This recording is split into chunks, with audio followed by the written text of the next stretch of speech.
originally the intake room. As you can see, it's a little bit more of a poster gallery these days. Got some interesting things down here, though. One of those interesting things is this sign along the back wall. This was actually one of the original signs that used to hang out on the highway, advertising the cancer curable Baker Hospital. I always think it was pretty ironic the word curable is the one that got all rusted out there. Looks like the university knew what was up. If you take a look at this wall over here, you can see photographs of the man himself, Norman Baker. These are what we call his glamour shots. You can see how he presents himself to the world. He's very clean cut, very sharply dressed, has an intense sort of look about him. A lot of folks said he was very charismatic. Maybe that's how he got people to buy what he was selling them. If you take a look over here, you can see his mug shots tell quite a different story from his glamour shots. Now, Norman Baker only operated this place as his cancer hospital for 22 months, slightly less than 2 years, not very long time at all. Finally, the FBI caught up to him. They'd been on his trail for a while, and what they nabbed him for was mail fraud. They picked him up and sent him away to Leavenworth Penitentiary. Now, I did describe how he spent a lot of time and effort beefing up the security in his office with the bulletproof glass and the armed guards out front every entrance and the Tommy guns and the escape hatch and, like he was almost ready to make his last stand and, make a smooth getaway if anyone came for him. And for all of that and all of his posturing, it all turned out to be completely moot. Because when he was picked up by the feds, he was on the front porch of his best friend's house down across town having a cup of coffee. Now, he was sentenced to 4 years in prison. He only served 3.5 of those years. He got out on good behavior. And then he decided he was done with the scam circuit, so he took all of his ill-gotten gains, which totaled nearly $4.5 million, and that's in 1930s money, and he retired. He got himself a yacht, lived off the rest of his days off the coast of Miami, sailing back and forth between Florida and Mexico. Now, there is a little bit of cosmic justice to this story if you believe in that sort of thing, because what ultimately did him in at the end of his life was, of course, cancer. So, I have heard that he never even tried to use that secret formula to cure himself. So I think that goes to show that he knew it was, completely worthless as a cure. He was selling snake oil, taking folks for a ride in the worst way possible. Now, we do have documents of about 40 people dying right here at the Crescent under Norman Baker's tenure. Those are records that were extending back from local funeral homes that, have been in the same family for years and still have those records back to the 1930s. We do think that the number of victim count of his non-treatments is actually much higher than that. So we don't have the numbers for his first 2 failed hospitals. And additionally, he used to declare people to be cured, send them on home to their families, and where they would, pass away shortly after returning home. In some cases, even die on the train en route back to their hometown. So clearly, very tragic things, very dark things going on in that time period. And even though Norman Baker was only here for less than 2 years, certainly counts for why this place is so incredibly haunted, even if he's not the only spirits that are haunting this hotel. Now, we're going to head next into the parts room. I'm going to tell you first why it's called the parts room. Now, Norman Baker had autopsies performed on his patients down here, and he would have the tumor and any of the tissues and organs that was attached to removed and put into jars for preservation. He also had jars of preserved scraps from the butcher shop, and additionally, he purchased some jars from medical schools. And he took all of them and displayed them in the shelves over there in that room, and that's why we call it the parts room. Now, he's very proud of these jars. He used to take photographs of them and include those photographs in his advertisements and flyers, say that this was proof of his success stories. I don't know what definition of success this man was using, but it's not the same definition the rest of us use. If you folks want to see the parts room, follow me on in there, and I'll tell you a little bit more about the jars we're looking at. Now, some of you might have heard a news story that came out of Springs about a year ago. If you don't, well, I'll tell you about it. Now, when Norman Baker was sent to prison, pretty much everything was left where it was in the hospital. It was cleared out really recently.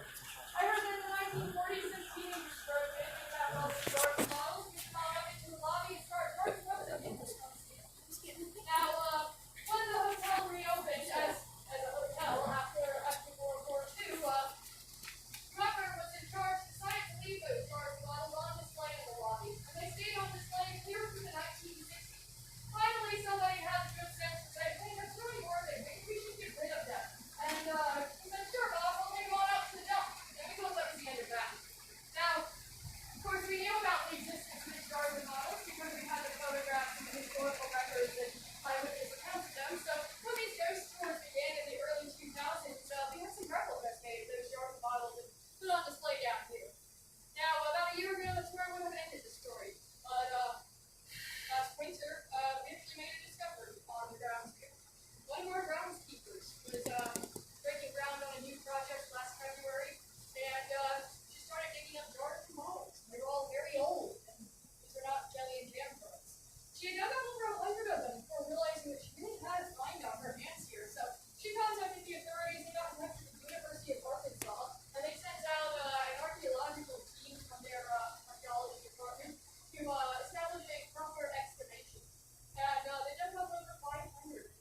And that's where these jars and bottles had lain for, all of those decades, just at the back of the property, preserved by the dirt there. Some of them you can see got busted open and are kind of not very well preserved, but some of them are still sealed with their original contents.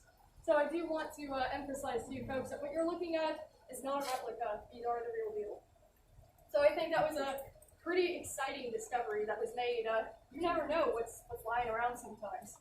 When you've looked your fill, please join me in the autopsy room.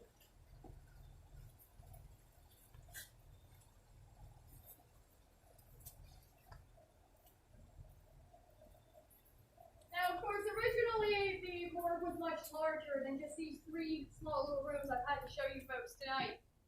Used to encompass the entire basement down here, but over the years that's been taken away by the addition of the spa, the laundry room, storage room, office space, and so forth. That's just kind of chipped away at that. So this is really all that's left. That is unrenovated, and looks pretty much like it was when it was a functional morgue 80 years ago. Of course, I don't think they had like blue and red lighting back then, but thanks to the atmosphere.